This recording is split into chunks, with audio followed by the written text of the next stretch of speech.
Io sono sicuro che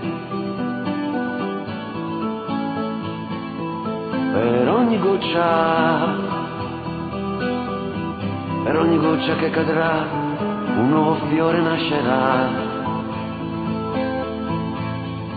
E su quel fiore una farfalla volerà.